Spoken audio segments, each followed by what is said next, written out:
नमस्कार दोस्तों, आज हम पढ़ेंगे वर्ण, जिसे हम अक्षर, ध्वनि, साउंड या लेटर के नाम से भी हम जानते हैं। सबसे पहले हम वर्ण की परिभाषा जानते हैं। तो आप देख रहे हैं कि वर्ण की परिभाषा वह छोटी से छोटी ध्वनि जिसके और टुकड़े न हो सकें वर्ण कहलाती है।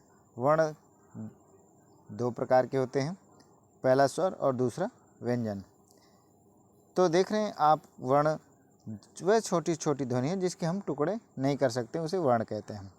वर्ण दो प्रकार के होते हैं। स्वर के बारे में पढ़ेंगे। तो पहला स्वर में देखिए, वॉवेल पढ़ते हैं। जिन वर्णों के उच्चारण में दूसरे वर्णों की सहायता नहीं लेनी पड़ती उन्हें हम स्वर कहते हैं। इनकी संख्या 11 होती है। कितनी होती है? 11 होती है। उदाहरण के लिए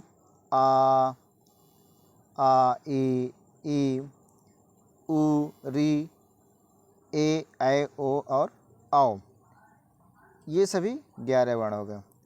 नेक्स्ट है कि हिंदी भाषा में री को हम आधा स्वर यानी अर्धस्वर भी कहते हैं। अर्धस्वर भी हम कहते हैं।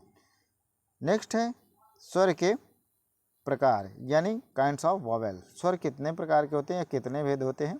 तो इसमें आप देख रहे हैं स्वर के 3 भेद होते हैं। पहला ह्रस्व स्वर, दूसरा दीर्घ स्वर और नेक्स्ट है प्लुत स्वर।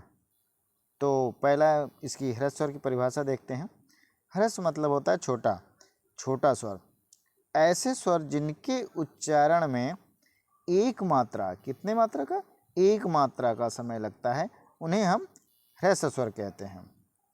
जैसे अ, ई, उ, री आदि। इनकी संख्या कितनी होती है? 4 होती है।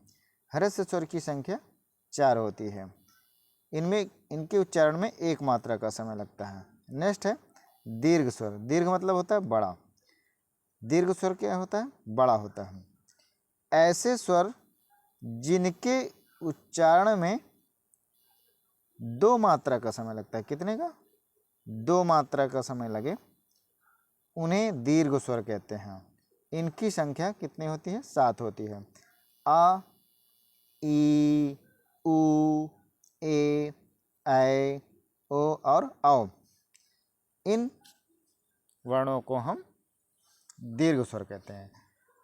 बड़ी मात्रा के जितने भी आपके वर्ण होते हैं उन्हें हम दीर्घ स्वर कहते हैं। इनकी संख्या 7 होती है। नेक्स्ट है प्लुत स्वर। प्लुत स्वर किसे कहते हैं? प्लुत स्वर ऐसे स्वर होते हैं जिनके उच्चारण में 3 मात्रा का समय लगता है। जिनके उच्चारण में 3 मात्रा या उससे अधिक का समय लगे उन्हें हम प्लुत स्वर कहते हैं। जैसे राम, ओम इत्यादि।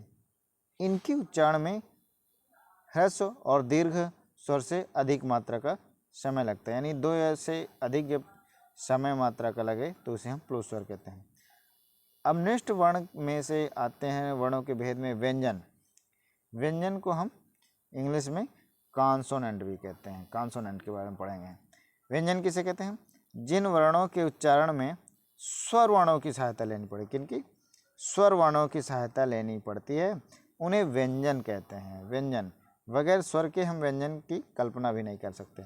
और इनकी संख्या कितनी होती है? 33 होती है। उदाहरण के लिए का से लेकर के हा तक के वर्णों के यदि हम देखें तो ये सारे क्या हैं? व्यंजन वर्ण हैं। नेक्स्ट व्यंजन के हमें प्रकार देखना है। व्यंजन के प्रकार, काइंड्स ऑफ कॉन्सोनेंट। व्यंजन कितने प्रकार के होते हैं? ये 5 प्रकार के होते हैं। कितने प्रकार के? 5 प्रकार के होते हैं। पहला है स्पर्श व्यंजन। स्पर्श व्यंजन किन्हें कहते हैं? जिन वर्णों के उच्चारण में जीभ कहाँ? मुख, मुख के किसी भाग को स्पर्श करे उन्हें स्पर्श व्यंजन कहते हैं। आप इनका उच्चारण करेंगे जैसे क, ख, ग, घ, अंग, तो इनमें जीभ का कोई ना कोई अंग स्पर्श करेगा और इनकी संख्या कुल होती है 25। यानी क से लेकर के माँ तक के सभी व्यंजन क्या होते हैं? स्पर्श व्यंजन होते हैं।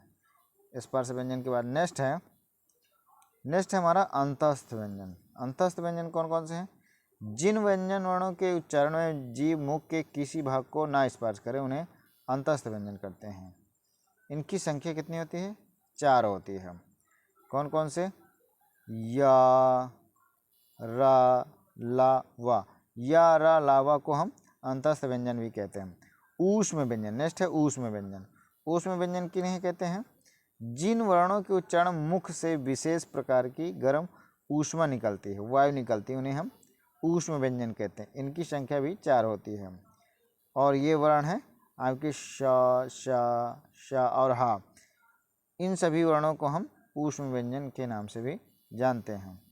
नेक्स्ट है चौथा आपका संयुक्त व्यंजन। संयुक्त व्यंजन किन्हें कहते हैं? दो या दो से अधिक व्यंजनों के मेल से बने व्यंजनों को संयुक्त व्यंजन कहते हैं। क्या? दो या दो से अधिक व्यंजनों का मेल, मतलब जब हम दो या दो से अधिक व्यंजन वर्णों को जोड़ते हैं, मेल का मतलब जोड़ते हैं, तो उन्हें हम संयुक्त व्यंजन कहते हैं। इनकी संख्या भी 4 होती है। कौन कौन से हैं? आप देख सकते हैं कि संयुक्त व्यंजन छ, त्र, ज्ञ और स्रा। और इनका देखिए कौन कौन से वर्ण से मिलकर ये बनते हैं। पहले का, आधा का और सा मिलकर के ये छ बनता है, छा छत्री। दूसरा है ता और रा मिलकर के त्रा बनता है। तीसरा है आधा जा और इया मिलकर के ज्ञा बनता है। नेक्स्ट है शा और रा मिलकर के श्रा बनता है। इनके उदाहरण भी हैं। नेक्स्ट है आपका पांचवा और अंतिम व्यंजन वर्ण द्वित व्यंजन। द्वित व्यंजन किसे कहते हैं? समान व्यंजन वर्णों के मेल से बने वर्ण को द्वित व्यंजन। समान मतलब एक जैसे जब दो शब्द आते हैं, व्यंजन शब्द आ जाते हैं, व्यंजन वर्ण आ जाते हैं, सॉरी, एक जैसे, तो उन दोनों के मेल को हम द्वित व्यंजन कहते हैं। उदाहरण के लिए जैसे चक्कर है, चक्कर में आधा का और पूरा का मिलकर के एक ही जैसे के वर्ण है, तो ये क्या हो गए? द्वित व्यंजन होगा। नेक्स्ट है पत्तल, जैसे आधा ता और आधा ता और पूरा ता मिलकर के एक वर्ण व्यंजन वर्ण बना दिया, तो ये सब क्या हैं? आपके द्वित व्यंजन के उदाहरण हैं।